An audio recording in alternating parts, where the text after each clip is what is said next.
Bonjour à tous et bienvenue dans cette vidéo dans laquelle nous allons parler des insomnies. Nous parlons d'insomnie lorsque nous avons ce trouble du sommeil au moins 3 fois par semaine et depuis au moins 1 mois. Il s'agit soit de problèmes au niveau de la qualité du sommeil ou alors au niveau de la quantité du sommeil. Quels que soient les troubles, avoir un sommeil défectueux, on va dire, est très nocif pour votre organisme.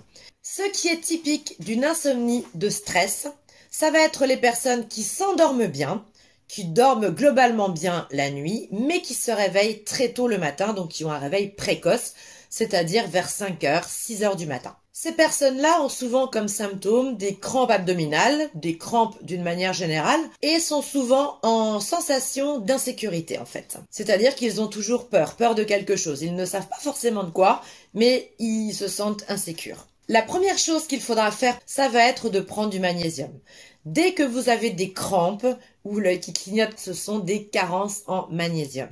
Et le magnésium est extrêmement important. Il intervient dans plus de 300 réactions enzymatiques, c'est-à-dire 300 réactions chimiques de l'organisme. Donc faites des cures de magnésium, c'est la base. L'idéal est d'avoir environ 100 mg de magnésium 3 fois par jour. La deuxième chose à faire pour réguler les insomnies de stress, ça va être de mettre en place une chronobiologie alimentaire. C'est-à-dire que faut-il manger le matin, le midi, au goûter et le soir, de façon à réguler son organisme. Ensuite, bien sûr, le troisième élément, ça va être, nous parlons d'insomnie de stress, donc ça va être de réguler le stress. Le quatrième point, prendre des huiles essentielles apaisantes, anxiolytiques, calmantes, comme la lavande vraie ou lavande officinale, la camomille noble ou encore le petit grain bigaradier. Vous avez également la marjolaine ou encore la bergamote, la mandarine. Il y en a plusieurs. N'hésitez pas à aller voir un professionnel de santé pour qu'il vous conseille au mieux sur les meilleures huiles essentielles en fonction de votre cas entre guillemets. Et vous avez également tout ce qui est tisane. J'en ai parlé également. Donc tisane de tilleul, de camomille, de verveine, etc. que vous pouvez prendre le soir ou même le matin pour calmer l'anxiété dès le début de la journée. Et en cinquième élément qui marche très bien, vous avez des compléments alimentaires à base de plantes adaptogènes. C'est-à-dire que ce sont des plantes qui vont réguler votre stress, qui vont s'adapter à votre propre stress au sein de votre organisme. Parmi ces plantes, nous avons le romarin, le ginkgo, le ginseng ou encore une très bonne plante qui s'appelle la rhodiole. Ensuite, il faut savoir que le stress est souvent lié à un dérèglement des neurotransmetteurs. Les neurotransmetteurs, ce sont des éléments que nous avons au sein de notre cerveau qui vont aller réguler tout ce qui est hormonal, etc. Il y a deux neurotransmetteurs qui agissent sur les insomnies de stress. Ça va être premièrement la sérotonine et deuxièmement la dopamine. Alors la dopamine, ça va être l'hormone de la motivation, le neurotransmetteur de la motivation.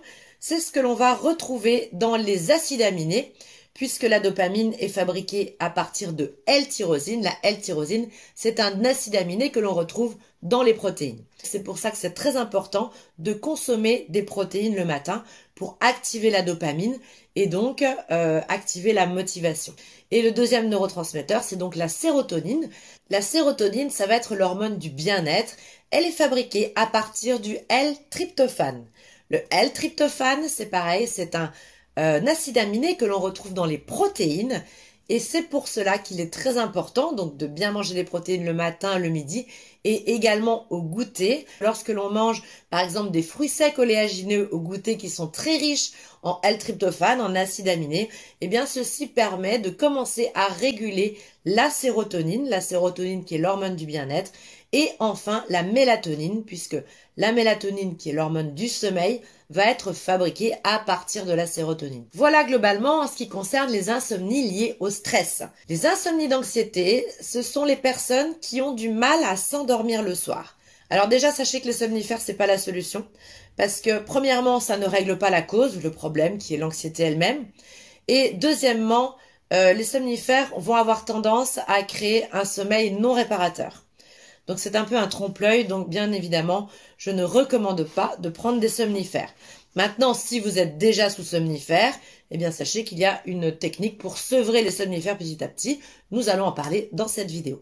Généralement, les personnes qui sont sujettes à des insomnies d'anxiété vont avoir des personnes, donc je vous l'ai dit, qui ruminent beaucoup, qui cogitent, qui ont des soucis dans la vie, ou qui se créent des soucis pour pas grand-chose. Ça peut arriver, toute personne réagit différemment à ce qui lui arrive dans la vie, donc il n'y a aucun souci.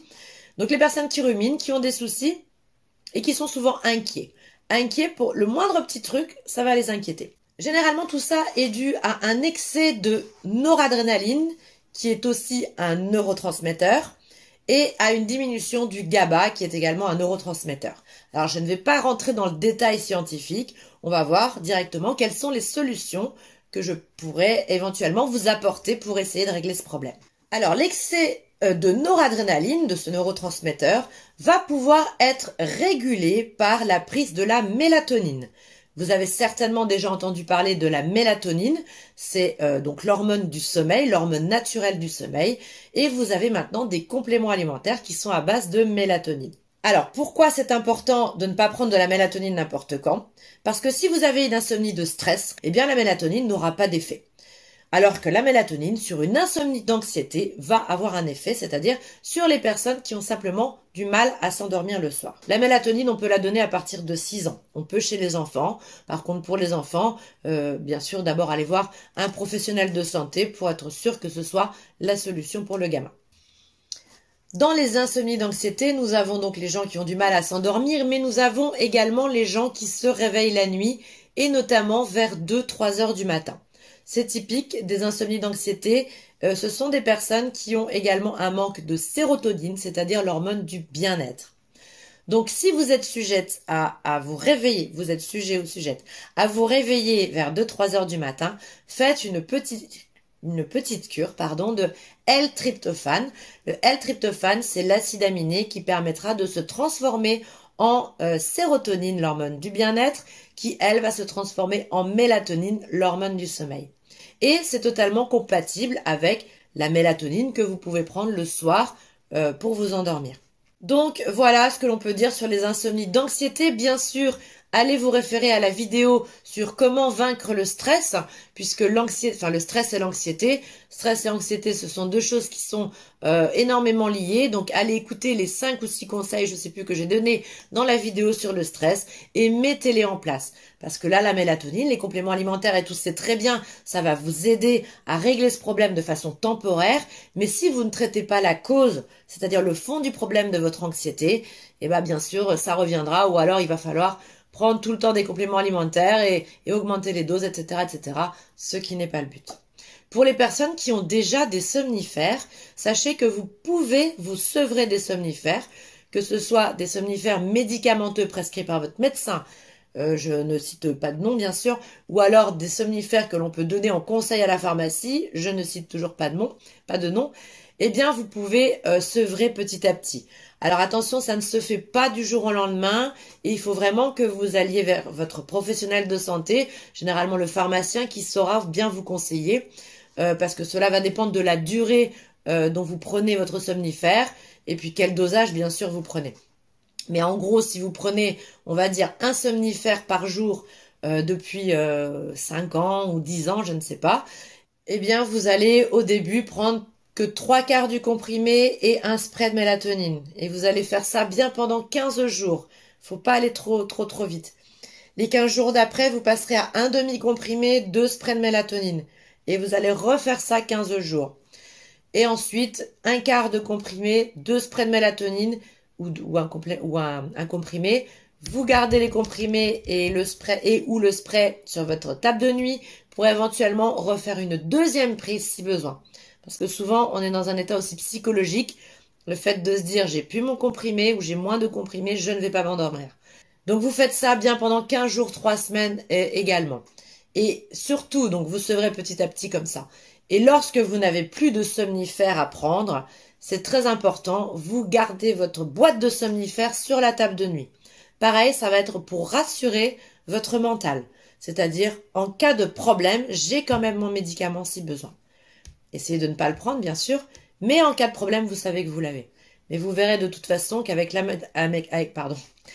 mélatonine, eh bien, vous allez réussir à sevrer petit à petit. Ne soyez pas pressés. Là, j'ai dit 15 jours, mais si vous voulez faire sur 1 mois, 2 mois, 3 mois, n'hésitez pas. Si ça fait 10 ans, 15 ans, 20 ans que vous prenez un somnifère, Il faut pas être pressé de sevrer le somnifère en un mois. Prenez votre temps, même si ça prend 6 mois, ce sera toujours mieux de toute façon que de prendre un somnifère et de continuer comme ça, quoi. Voilà, je pense que je vous ai tout dit sur les insomnies d'anxiété. Si vous avez des questions, n'hésitez pas dans les commentaires.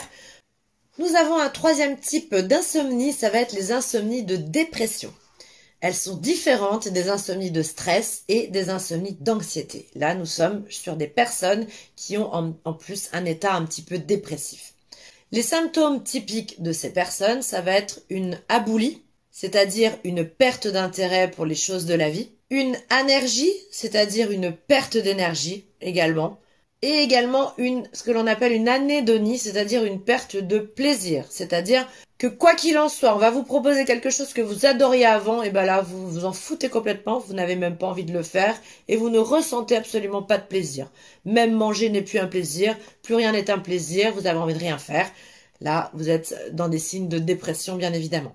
Alors, nous allons parler d'état dépressif si vous avez ces symptômes depuis au moins 3 semaines.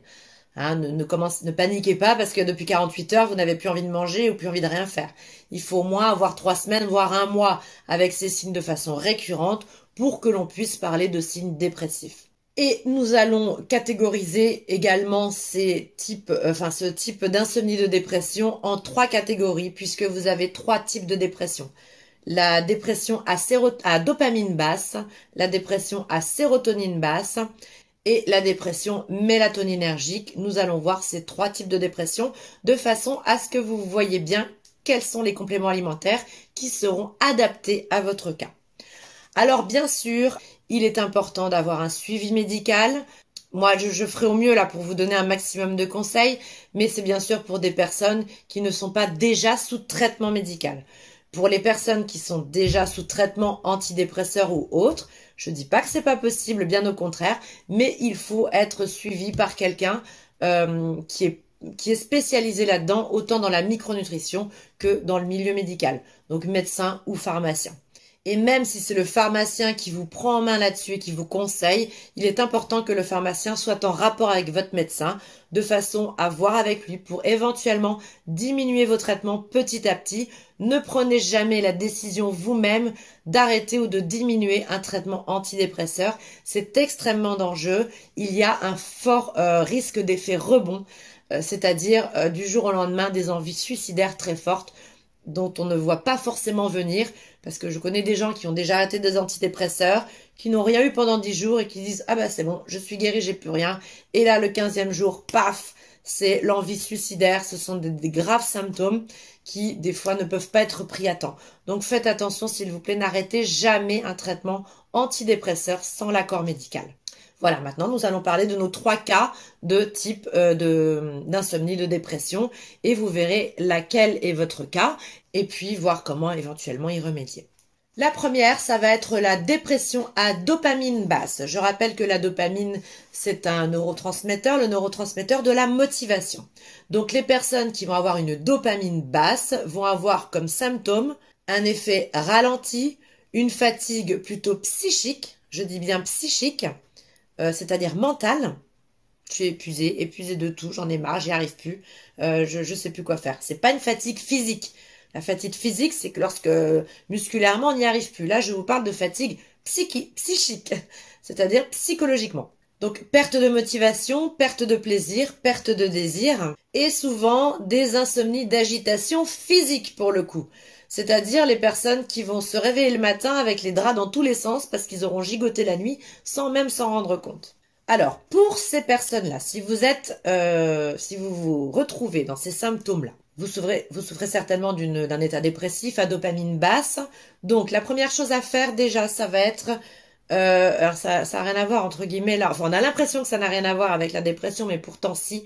Ça va être de traiter votre intestin. Lorsque l'on dit que de nombreuses maladies sont liées à l'intestin, c'est pas pour rien. Je vous réfère à ma vidéo sur les troubles intestinaux parce que vous souffrez généralement, les personnes là souffrent généralement d'une dysbiose, c'est-à-dire d'un déséquilibre du microbiote et d'une hyperperméabilité intestinale, c'est-à-dire d'un intestin un petit peu poreux. C'est-à-dire que même si vous mangez correctement, eh bien votre intestin n'assimile plus tout ce que vous mangez de façon correcte. Et donc, ceci peut avoir un impact sur votre organisme. Donc, la première chose à faire, ça va être de voir si vous ne souffrez pas d'une dysbiose, d'une HPI, hyperperméabilité intestinale. Donc, allez voir pareil un pharmacien, ou une équipe officinale qui est spécialisée dans ce domaine. Ensuite, la deuxième chose à mettre en place, ça va être la chronobiologie alimentaire. Manger les bons aliments au bon moment de la journée. Et là, je vous réfère à ma vidéo que je vais sortir très prochainement là-dessus, de façon à vous aider à rééquilibrer votre alimentation. Souvent, les personnes qui sont dépressives d'une manière générale vont avoir tendance à mal manger et en fait, on rentre dans un cercle vicieux. Plus vous mangez mal et plus vous allez augmenter le risque de dépression et augmenter vos symptômes. Donc, c'est important d'avoir un rééquilibrage alimentaire. Troisièmement, il va bien sûr falloir traiter le stress, l'anxiété. Donc, prise de magnésium, bien évidemment, prise de tisane à base de tilleul, camomille, etc. D'huile essentielle calmante, apaisante, anxiolytique. Également de plantes adaptogènes au stress ou alors des plantes calmantes, apaisantes, anxiolytiques également. Et la quatrième chose, ça va être de rééquilibrer votre neurotransmetteur, votre dopamine. Et ceci se fait par le biais de compléments alimentaires à base de L-tyrosine. La L-tyrosine, c'est l'acide aminé qui va se transformer par le biais de réactions chimiques au sein de votre organisme en dopamine. Dopamine qui est l'hormone de la motivation. Si vous avez les symptômes que j'ai cités précédemment, vous avez une dopamine basse. Donc pour réactiver cette dopamine, nous allons remettre de la L-tyrosine de façon à rééquilibrer ce système biologique. Le deuxième type d'insomnie de dépression, ça va être les dépressions à sérotonine basse. Je rappelle que la sérotonine est l'hormone du bien-être, donc les personnes-là vont ressentir un mal-être. Donc les symptômes typiques de ces personnes-là, ça va être tout d'abord une tension psychique. Ce sont les gens qui sont sur les nerfs, qui ont une agitation psychique. Contrairement à la dopamine basse où on avait une agitation physique la nuit. Là, on a une agitation psychique, c'est-à-dire que c'est le mental qui tourne. Ce sont les personnes généralement qui souffrent d'insomnie, d'endormissement. Ils n'arrivent pas à s'endormir le soir.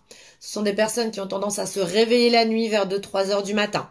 Ce sont des personnes qui ont facilement de l'agressivité, de l'irritabilité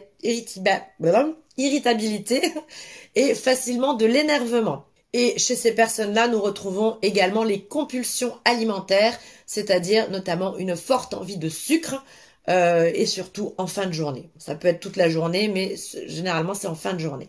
Donc les personnes qui vont aller s'emplâfrer la plaquette de chocolat à 10 heures du soir sont souvent des personnes qui manquent de sérotonine. Même sans être dans un état complètement dépressif, il y a quand même une carence en sérotonine. Donc que faut-il faire si vous vous retrouvez dans ces symptômes ?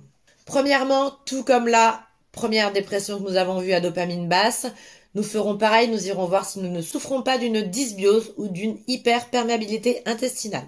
Je vous laisse voir auprès d'un professionnel de santé qualifié dans ce domaine. Deuxièmement, nous allons mettre en place une chronobiologie alimentaire. Je vous réfère à la vidéo qui sortira sur la chronobiologie alimentaire, c'est-à-dire quoi manger et à quel moment de la journée de façon à rééquilibrer l'ensemble des neurotransmetteurs.